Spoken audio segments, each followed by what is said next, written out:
ಉಲ್ಲೇಖ ಮಾಡಿದ್ದಾರೆ, ಸತ್ಯ ಸಂಗತಿಗಳನ್ನು ಪ್ರಕಟ ಮಾಡಿದ್ದಾರೆ.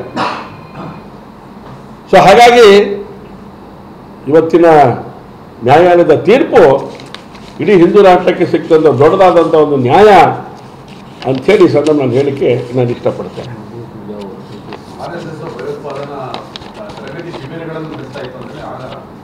ಹೇಳಿದ್ನಲ್ರಿ,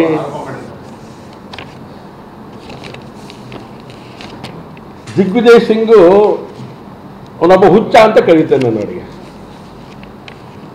ಈ ದೇಶದ ಮೌಲ್ಯಗಳನ್ನು ಕಾಪಾಡುವಂತಹ, ಈ ದೇಶದಲ್ಲಿ ರಾಷ್ಟ್ರೀಯ ಸ್ವಾಭಿಮಾನವನ್ನು ಜಾಗೃತಿ ಮಾಡುವಂತಹ, ವ್ಯಕ್ತಿತ್ವದ ನಿರ್ಮಾಣ ಮಾಡುವಂಥ ಕೆಲಸಗಳನ್ನು ಮಾಡುವಂಥ ಒಂದು ಸಂಘಟನೆಯನ್ನು ಅರ್ಥ ಮಾಡ್ಕೊಳ್ಳೋಕ್ಕೆ ವಿಫಲ ಆಗಿರುವಂತಹ, ಆ ಸಂಘಟನೆ ಬಗ್ಗೆನೇ ಬೇರೆ ರೀತಿ ಆಲೋಚನೆ ಮಾಡುವಂಥ ಒಬ್ಬ ಹುಚ್ಚ ಅಂತ ಈ ಜಗತ್ತಲ್ಲಿದ್ದರೆ ಅದು ದಿಗ್ವಿಜಯ್ ಸಿಂಗ್.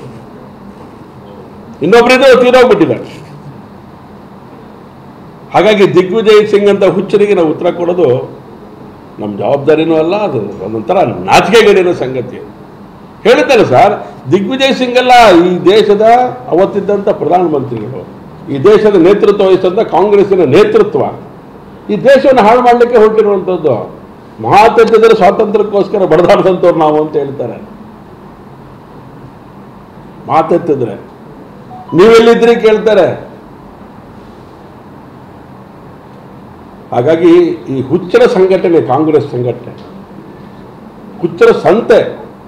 ಈ ದೇಶನೇ ದೇಶ ಅಲ್ಲ, ಇದು ಹಿಂದೂ ರಾಷ್ಟ್ರನೇ ಅಲ್ಲ, ನಾವೆಲ್ಲ ಇದೇ ಅಲ್ಲ, ಸಂವಿಧಾನಕ್ಕೆ ನಾವು ಗೌರವ ಕೊಡೋದಿಲ್ಲ, ಈ ರೀತಿ ನಡವಳಿಕೆ ಇದೆಯಲ್ಲ, ಇದು ಕಾಂಗ್ರೆಸ್ ಬಿಟ್ಟರೆ ಬೇರೆ ಯಾರೂ ಮಾಡಲಿಕ್ಕೆ ಸಾಧ್ಯ ಇಲ್ಲ ಜಗತ್ತಲ್ಲಿ. ಹಾಗಾಗಿ ಈ ಥರ ದಿಗ್ವಿಜಯ್ ಸಿಂಗ್ಗಳು ತುಂಬ ಜನ ಇದ್ದಾರೆ ಈ ದೇಶದಲ್ಲಿ, ಅದು ಕಾಂಗ್ರೆಸ್ ಜೊತೆನೇ ಗುರುತು ಮಾಡ್ಕೊಂಡು ಬಿಟ್ಟಿದ್ದಾರೆ ಅವರು. ಹಾಗಾಗಿ ಅವರಿಗೆ ಉತ್ತರ ಕೊಡೋದ್ರಿಂದ ಏನೋ ಅರ್ಥ ಇದೆ ಅಂತ ನಾನು ಅಂದ್ಕೊಳ್ಳೋದಿಲ್ಲ. ನ್ಯಾಯಾಲಯ ಏನಿವತ್ತು ಎಚ್ಚರಿದಿದೆ, ಇದು ಹಿಂದೂ ರಾಷ್ಟ್ರಕ್ಕೆ ಸಿಕ್ಕಿದಂಥ ದಯ ಅಂತೇಳಿ ನಾನು ಈ ಸಂದರ್ಭ ಹೇಳಲಿಕ್ಕೆ ನಾನು ಇಷ್ಟಪಡ್ತೇನೆ. ತನಿಖಾಧಿಕಾರಿ ATS ತನಿಖಾಧಿಕಾರಿ ಹೆಸರು ಅವತ್ತು ಮೆಹಬೂಬ್ ಮುಜಾವರ್ ಅಂತ ಹೇಳಿ, ಯಾರು ಹಿಂದೂಗಳೆಲ್ಲ ತನಿಖಾಧಿಕಾರಿ, ಅವತ್ತಿನ ಒಬ್ಬ ಪ್ರಾಮಾಣಿಕ ಅಧಿಕಾರಿ ಅಂತೇಳಿ ಅವರಿಗೆ ಅಧಿಕಾರಕ್ಕೆ ವಹಿಸಿಕೊಟ್ರು. ಆದರೆ ಅವತ್ತಿನ ಭಯೋತ್ಪಾದಕ ಇದಕ್ಕೆ ಸಂಬಂಧಪಟ್ಟಂಥ ಸಂಗತಿಯನ್ನು ಯೋಚನೆ ಮಾಡುವಂಥ ಯಾವ ಅಧಿಕಾರಿ ಇದ್ದಾನೆ ಅವರು ಹೇಳ್ತಾರೆ, ಮೆಹಬೂಬ್ ಮುಜಾವರ್ ಸರ್ಕಾರ ನನ್ನ ಮೇಲೆ ಬಹಳ ಒತ್ತಡ ತಂತು, ಹೀಗೀಗೆ ಇಂತಿಂಥ ಹೆಸರುಗಳನ್ನು ಸೇರಿಸಬೇಕು ಅಂತೇಳಿ ವಿತ್ ನೇಮ್ ಹೇಳಿದ್ದಾರೆ ಅವರು. ಅದ್ರ ಪರಿಣಾಮ ಅವರು ಶಿಕ್ಷೆಗೆ ಒಳಪಡುವಂಥ ಸ್ಥಿತಿ ನಿರ್ಮಾಣ ಆಗುತ್ತೆ. ಅವರು ಅದರಿಂದ ಹೊರಗಡೆ ತರುವಂಥ ಪ್ರಯತ್ನ ನಡೆಯುತ್ತೆ. ಇದು ಕಾಂಗ್ರೆಸ್ಸಿನ ದುಷ್ಟ ನೀತಿ ಅಂತ ಹೇಳಿ ನಾನು ಈ ಸಂದರ್ಭ ಹೇಳಲಿಕ್ಕೆ ಇಷ್ಟಪಡ್ತೀನಿ.